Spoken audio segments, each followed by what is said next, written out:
vamos começar a palestra com o Dr. Vicente Pessoa, que vai ter o tempo de 35 minutos, e orando, pedindo a Jesus que os ilumine no nosso encontro aqui. Por favor, fique à vontade. Boa tarde a todos. Eu agradeço a organização do evento pelo convite. É um prazer estar aqui no Nordeste pela primeira vez, fazendo uma exposição pela Associação Médico Espírita de Goiânia. Bom, continuando a temática de hoje nesse auditório, nós vamos abordar alguns aspectos da interação perispírito-corpo, o segredo do citoplasma. Como um segredo é um segredo, eu não sei o segredo do citoplasma porque não me foi revelado. Mas algumas pessoas tentaram estudar quais são os segredos que o citoplasma nos revela, e elas trazem algumas pistas que vão nos ajudar a compreender o assunto. Elas são de 50 a 70 trilhões de unidades. Não são as estrelas da galáxia, tampouco as bactérias presentes nos nossos intestinos, mas elas compõem a quantidade de células que constituem o corpo físico de cada um de vocês. O número é tão grande de células que, se nós fôssemos contá-las uma a uma, gastando 1 segundo apenas em cada uma, sem parar para tomar um cafezinho, ou sem perdermos a conta nenhuma vez e termos que recomeçar, nós gastaríamos 1.500.000 anos nessa contagem. Cada uma dessas células surge de um ato de amor entre um homem e uma mulher. Pelo menos deveria ser um ato de amor. Nesse ato de amor, o homem deposita no aparelho reprodutor feminino os seus gametas representados pelos espermatozoides. Esses gametas, então, espermatozoides, iniciam uma corrida frenética em direção ao gameta feminino, o óvulo ou ovócito.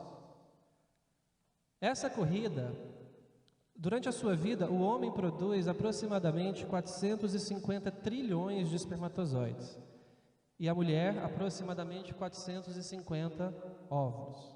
Se nós formos fazer a conta, considerando que cada espermatozoide, cada óvulo, tem um conjunto de genes próprios, únicos e específicos, a chance de você ser você é de 140 quadrilhões, 1 em 140 quadrilhões. Portanto, a chance de nós existirmos tende a 0. Então, ninguém aqui existe, né? Isso considerando só os gametas do seu pai e da sua mãe. Se nós fizermos o cruzamento de probabilidades com os gametas dos seus avós paternos e seus avós maternos, então aí realmente nós não existimos. André Luiz diz nos livros Dicionários da Luz que cada pessoa vem com um potencial genético próprio, que é fruto da união desse espermatozoide e desse óvulo. Portanto, nós nascemos com um conjunto de genes específicos, pré-determinados, que não pode ser mudado. Você não pode acrescentar genes no seu genoma, mas você pode alterar a função desses genes, ligando-os ou desligando-os. E é Alexandre que nos ensina isso quando ele magnetiza um espermatozoide no capítulo do livro Missionários da Luz, a reencarnação de Segismundo. E um desses espermatozoides acelera-se porque ele contém o material genético mais apropriado para a reencarnação de Segismundo, para que ele cumpra a sua missão e esteja quite com a lei de causa e efeito. E esse espermatozoide, então, passa a ser o Michael Phelps, do casal Adelino e Raquel, e nada mais aceleradamente do que os outros e fecunda o óvulo que Raquel liberou. Então, nesse momento, nós temos o fenômeno da fecundação, que já foi abordado aqui hoje mais cedo, e é exatamente nesse momento que o corpo espiritual, os átomos espirituais, se ligam ao corpo físico, no entrelaçamento quântico, como foi dito pelo Dr. George Dyer, hoje mais cedo. Esta célula fecundada, chamada zigoto, passa então a multiplicar-se até ela formar um conjunto representado por 16 a 32 células, que nós chamamos de blastocisto, cuja parte interna vai formar a placenta e os seus anexos, e a parte externa, o trofoblasto, vai formar todas as células do nosso corpo físico. O processo que coordena a divisão dessas células até nesse ponto pluripotentes, ou seja, capazes de se transformar em qualquer outra célula de qualquer tecido do corpo humano, ele é controlado, segundo Alexandre em Missionários da Luz, por 3 fatores diferentes. Primeiro, o psiquismo e a força mental do espírito reencarnante, quando ele tem condições de fazê-lo. Segundo, pelo psiquismo ou força mental da mãe, quando ela tem condição de fazê-lo. E terceiro, pelos espíritos que coordenam aquele processo de reencarnação, que sempre tem condição de fazê-lo. Então, a partir deste momento, o óvulo fecundado, chamado zigoto, passa a se dividir cada vez mais num processo que nós chamamos de diferenciação celular, até tornar-se uma célula completamente diferenciada, específica, com uma função específica. Células endócrinas, hemácias, células da pele, células musculares, células ósseas, neurônios, etc. Mas lembrando que todas essas células vêm de uma única célula, até formar um ser vivo, um ser humano, já pronto para o parto. Portanto, as células usam o mesmo material genético, a mesma informação, de maneiras diferentes. Todas as células do nosso corpo possuem o mesmo conjunto de genes, o mesmo genoma. Mas, se elas são tão diferentes, como elas fazem isso? Assim é que a célula do fígado tem a capacidade de produzir e secretar bile, e as nossas hemácias têm capacidade de transportar oxigênio, por exemplo, o que uma célula do fígado não sabe fazer, não consegue fazer. E a hemácia, por sua vez, não consegue produzir e secretar bile. Mas como, se elas têm o mesmo código genético? Eu apresento então para vocês o Waddington's Epigenetic Landscape, ou paisagem de Waddington, que é citada em qualquer congresso de genética e epigenética. Imaginamos que a bolinha no alto da imagem seja o zigoto. Todos nós já brincamos de jogar bolinha ladeira abaixo na infância. Tudo que desce, desce. Mas nada que desce, sobe, obedecendo à lei da gravitação universal. Então, se você soltar a bolinha é o zigoto, ela vai descer essa paisagem e ela pode parar em qualquer lugar ali. Cada lugar em que ela termina é um tipo de célula diferente. Então, é um neurônio, uma célula muscular, uma célula óssea. Esse é o processo de diferenciação celular. E isso aí é controlado por aqueles 3 fatores que nós citamos anteriormente, que Alexandre nos ensina em Missionários da Luz. Então, vendo isso, nós imaginamos que seja impossível jogar a bolinha de baixo para cima, pegar uma célula neuronal, por exemplo, e transformá-la numa célula pluripotente, completamente ainda indiferenciada, ou transformar uma célula em neurônio, pulando aqui etapas, direto para o músculo, sem voltar, sem dar marcha ré. Mas e se fosse possível fazer o caminho contrário? Nós pegarmos um neurônio e transformá-lo numa célula pluripotente? Fazer o caminho contrário. Então eu apresento a vocês o professor John Gurdon, da Universidade de Cambridge, na Inglaterra, que quando criança, adolescente, sofreu bullying do seu próprio professor, que disse que ele queria ser um cientista e por isso ele era ridículo. Só que John Gurdon está classificado entre os gênios, os grandes gênios da genética, porque ele olhou o que todo mundo olhou e viu o que ninguém viu. A pergunta que John Gurdon queria responder em 1962 era se uma célula adulto continha todo o seu material genético original ou se ela tinha perdido ou inativado esse material genético de maneira irreversível para sempre, à medida em que se tornava mais especializada. Ou seja, a célula muscular tem o mesmo código genético que o neurônio, o mesmo conjunto de genes, ou ela perdeu os genes, ou ela inativou os genes para exercer funções diferentes. Era essa a pergunta que John Gurdon estava interessado em responder. Para isso, ele trabalhou com embriões de sapos, e ele então pega um embrião com o núcleo, destrói o núcleo, pega uma pele, que é uma célula diferenciada, específica, do mesma espécie de sapo, tira o núcleo e funde o citoplasma. Olha o citoplasma, o segredo que a gente não sabia. Ele pega um citoplasma sem núcleo e coloca um núcleo de uma célula completamente diferenciada nesse citoplasma. E ele então quer saber se essa célula vai se transformar numa célula de pele ou se ela vai gerar um sapo inteiro.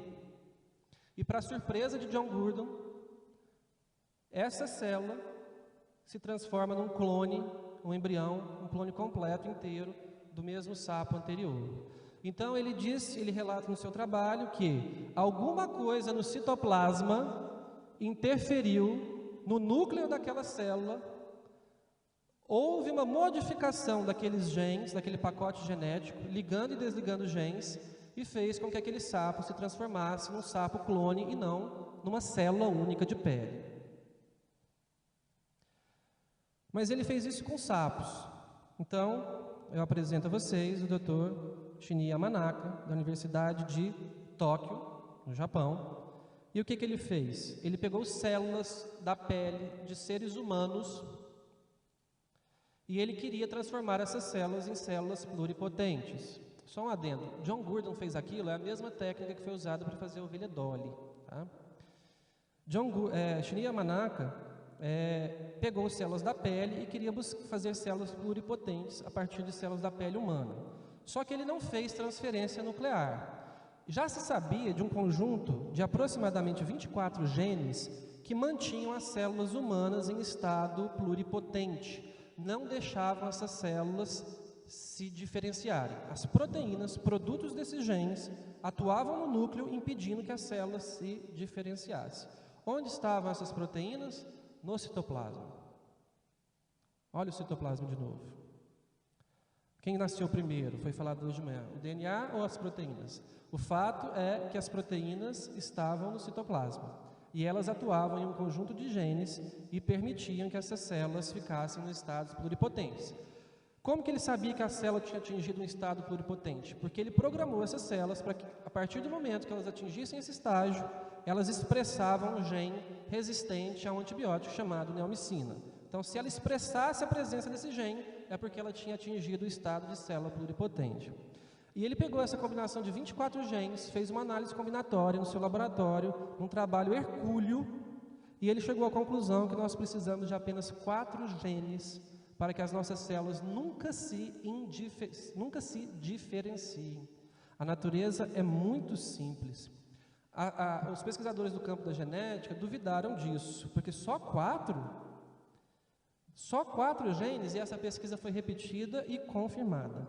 Então, o que ele criou? Células pluripotentes indiferenciadas. E essas células, então, passaram a ser usadas em pesquisas para se diferenciar, criar tecidos humanos, tecidos de vários órgãos, e você pode, então, a partir disso, transformar um neurônio numa célula muscular, ou uma célula óssea numa célula do intestino, e assim por diante.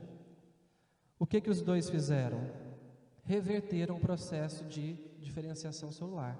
Pegaram a bolinha na paisagem de Waddington e levaram ela de volta para a origem. Por causa disso, os dois foram agraciados no ano passado, em 2012, com o Prêmio Nobel de Medicina. Mas em 1958, um espírito chamado André Luiz escreveu: a inteligência influenciando o citoplasma, que é no fundo o elemento intersticial de vinculação das forças fisiopsicossomáticas, obriga as células ao trabalho de que necessita para expressar-se. Trabalho este que, à custa de repetições quase infinitas, se torna perfeitamente automático para as unidades celulares que se renovam. Isso foi em 1958, tinha 4 anos que Watson e Crick tinham descrito a estrutura do DNA apenas. André Luiz já dizia que as forças psicossomáticas atuavam no citoplasma, obrigando as células a obedecerem àquela inteligência que as comandava. Como? Ligando e desligando genes, como nós vamos ver a seguir.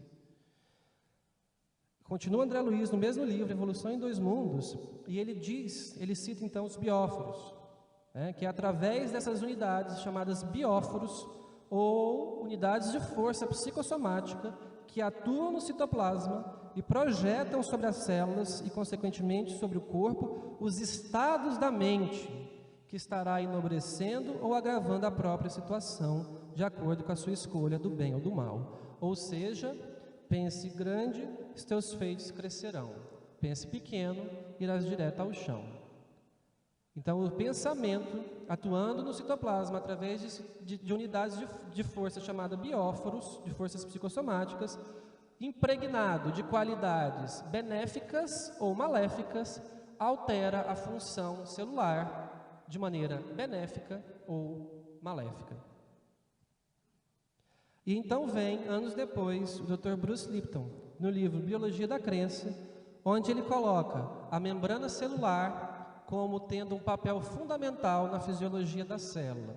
Ele diz que se você retira o núcleo da célula, a célula pode demorar até 3 meses para morrer. Então, talvez não seja o núcleo, o cérebro e quem controla a célula. Talvez seja a membrana ou o citoplasma. Mas se você fere a membrana celular e o citoplasma é exposto, a célula morre imediatamente. É o mesmo que acontece com as bactérias quando nós damos antibióticos para elas que atuam na parede celular. Antibióticos bactericidas que rompem a parede celular, expõem o citoplasma da célula bacteriana e ela morre imediatamente. Então, Bruce Lipton vem e diz que um primeiro mensageiro, um hormônio, por exemplo, a insulina, por exemplo, se liga a um receptor específico que funciona como uma nanoantena, segundo Bruce Lipton, ligando especificamente aquele receptor, altera uma conformação de proteínas intracitoplasmáticas, desencadeia uma cascata dentro desse citoplasma.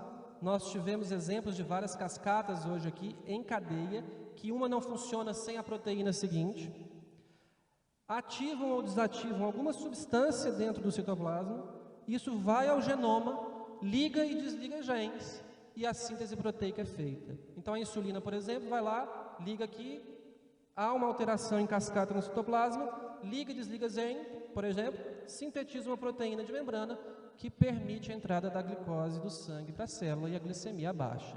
Então é mais ou menos assim que os hormônios funcionam. E todas as substâncias químicas, inclusive as drogas, funcionam. Mas isso derruba um pouco o dogma da biologia de que o DNA é quem controla a célula, quem é a supremacia do DNA, que esse caminho só poderia ser feito unilateralmente, do DNA para o RNA mensageiro, para o ribossomo, e que o contrário não podia ser influenciável, alguma influência externa atuando no citoplasma, atuando no genoma, alterando a função do código genético. Então isso cai um pouco, completamente, depois que a gente lê isso. Mas Bruce Lipton disse que esses receptores da membrana funcionavam como nanoantenas. E se eles funcionam como antenas, eles são capazes de captar energia, campos energéticos. Então, o conceito de que apenas as moléculas físicas têm ação sobre a fisiologia celular, ele é obsoleto. Não são só as moléculas físicas que atuam nos receptores de membrana. Ele continua dizendo que o comportamento biológico pode ser controlado por forças invisíveis, inclusive o pensamento, ligando e desligando as cascatas de citoplasma através de bióforos e atuando no genoma. Se isso é verdade, Darwin assumiu isso como verdade em 1888, quando ele escreveu uma carta ao seu amigo dizendo que, na sua opinião, o maior erro que ele cometeu foi não dar devida atenção à ação do ambiente sobre os seres humanos. As evidências dessa ação direta do meio ambiente hoje são muito claras para mim. E aí agora eu faço uma analogia, Darwin cita o meio ambiente e eu cito o ambiente interno, o conjunto de pensamentos que nós vimos que a doutora Ivênia forma uma aura ao redor de uma chama de vela. Então, se nós carregamos pensamentos benéficos, nós vamos ter alterações benéficas no nosso código genético. E se nós carregamos pensamentos de mágoa, de raiva, de rancor, de orgulho, nós também pagaremos as consequências por isso, da ação dessas vibrações energéticas nos receptores das nossas membranas, nos nossos citoplasmas e no nosso núcleo celular. Assim é que no livro Código Divino da Vida, o Dr. Kazuo Murakami, da Universidade de Kyoto, escreve que os nossos genes não são imutáveis, mas se alteram em resposta a diversos fatores ambientais. Olha aí. Nós identificamos pela primeira vez os genes específicos que são ativados pelo riso, provando pela primeira vez que emoções positivas podem acionar o botão genético por um mecanismo de liga e desliga. É pouco provável que esse nível de organização ocorra por mera coincidência. Deve haver algo maior que seja responsável pela harmonia do mundo. Alguns falam de Deus, mas como cientista eu prefiro chamar de algo maior e tenho forte consciência da sua existência. Estou trabalhando em um projeto cujo objetivo é provar a hipótese de que a felicidade, a alegria, a inspiração, a gratidão e a prece podem ativar os genes benéficos. Poderá explicar os ensinamentos de Buda e Cristo, descrevendo-os como mecanismos de ativação e desativação genética. Como que Jesus curava? A pergunta 625 do Livro dos Espíritos nos traz a resposta mais curta do livro, dizendo que Jesus é o guia e modelo que Deus nos enviou para ser seguido. Há 4,5 bilhões de anos, quando a Terra foi criada, Jesus já era um Espírito perfeito. E foi Ele que coordenou a criação do nosso planeta, como nos conta Emmanuel em A Caminho da Luz. Toda vez que Jesus curava, havia uma imposição de mãos, ou pelo menos quase todas as vezes, apesar de que Jesus curou até com a saliva, até a distância. Como isso era possível? Jesus agiria como médium nas curas que operava? Segundo Allan Kardec, em A Gênese, Jesus não era médium, porque ele não era intermediário entre dois mundos. Ele atuava com as suas próprias forças, através de um pensamento puro, vibrando em ondas ultra curtas e com uma vontade poderosa, dirigindo aquele fluido. Fluidos assim, como nos ensina a querida Célia Dantas, a nossa física, tem alto poder de penetração. Por que nós não curamos quando damos passe? Porque o nosso fluido não é puro, porque nós não temos a vontade e nós não sabemos fazer. Mas o dia que nós formos espíritos perfeitos, nós produziremos um fluido de alta pureza em ondas curtas com alto poder de penetração que atingirá direto os receptores de membrana, influenciando o citoplasma, ligando e desligando os genes. Curas imediatas, como fazia Jesus. André Luiz comenta que o bem constante gera o bem constante. E mantida a nossa movimentação infatigável no bem, todo o mal por nós amontoado se atenua gradativamente, desaparecendo ao impacto das vibrações de auxílio, nascidas a nosso favor em todos aqueles aos quais dirijamos a mensagem de entendimento e amor puro. Mas o que eu quero chamar a atenção é que, sem necessidade expressa de recorrermos ao concurso da enfermidade, para eliminar os resquícios de treva que eventualmente nos incorporem ainda ao fundo mental. Quando nós reencarnamos, nós temos uma programação reencarnatória para nos colocar kits com a lei de causa e efeito, através da dor, através de alguma doença. Isso já vem no nosso pacote genético. Nós já nascemos com isso, não foi isso que nós vimos com o Segismundo e o Michael Phelps? Escolhe-se o melhor espermatozoide para aquela prova, mas o espírito pode atuar no seu código genético e entrar e ficar quite com a lei através da prática do bem. Nós necessariamente não precisamos adoecer para estarmos quites com a lei de causa e efeito. Então é melhor nós nos preocuparmos com o que nós temos feito do nosso tempo e dos nossos pensamentos. Emmanuel confirma isso dizendo que toda vez que a justiça nos procure para acerto de contas, se nos encontra trabalhando em benefício do próximo, manda a misericórdia divina que a cobrança seja suspensa por tempo indeterminado. Ou seja, como é que isso funciona do ponto de vista fisiológico? Através da atuação no citoplasma do espírito imortal, que é automática, através dos seus pensamentos, ligando e desligando genes. Ontem foi citado esse trecho pelo Dr. Haroldo Dutra, na exposição de abertura, a pergunta 135 de Consolador, se o bem é um determinismo divino, da onde vem o mal? E a resposta que Emmanuel dá é a seguinte, dentre outras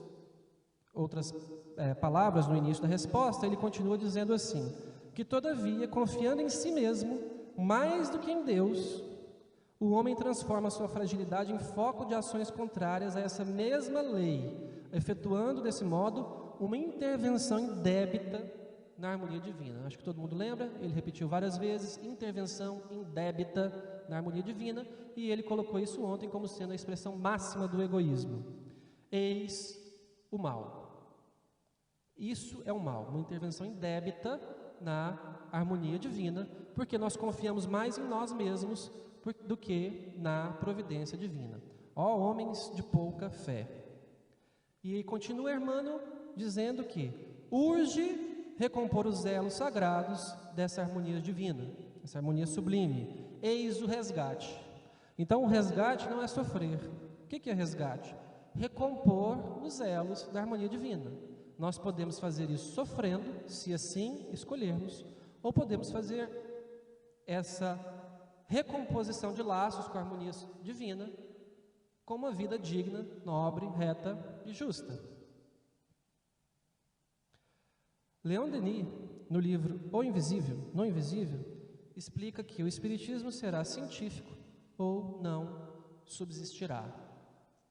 Mas, ao mesmo tempo, Cipriana, no livro Calderaro, no livro Mundo Maior, naquele caso que também foi citado hoje de manhã pela doutora Ivênia, entre Pedro e Camilo, num caso de obsessão complexa, que André Luiz e Calderaro tentavam ajudar aquela dupla de espíritos que se autodestruíam mentalmente um ao outro, mas eles não conseguiam fazer isso, porque faltava amor. Então, se o conhecimento ou a ciência auxilia por fora, só o amor é possível socorrer por dentro. Então o Espiritismo ele precisa ser científico, ou ele não subsistirá. Mas ele precisa ser inundado de ondas de amor, para que essas ondas consigam atingir o seu objetivo de cura e de socorro por dentro, no interior das criaturas, nas suas células individuais, nas suas membranas, nos seus citoplasmas e no seu genoma. Eu passo então a palavra para o meu querido amigo Beto, para ele ficar na cara do gol, completar o raciocínio, e agradeço a atenção de todos e muito obrigado.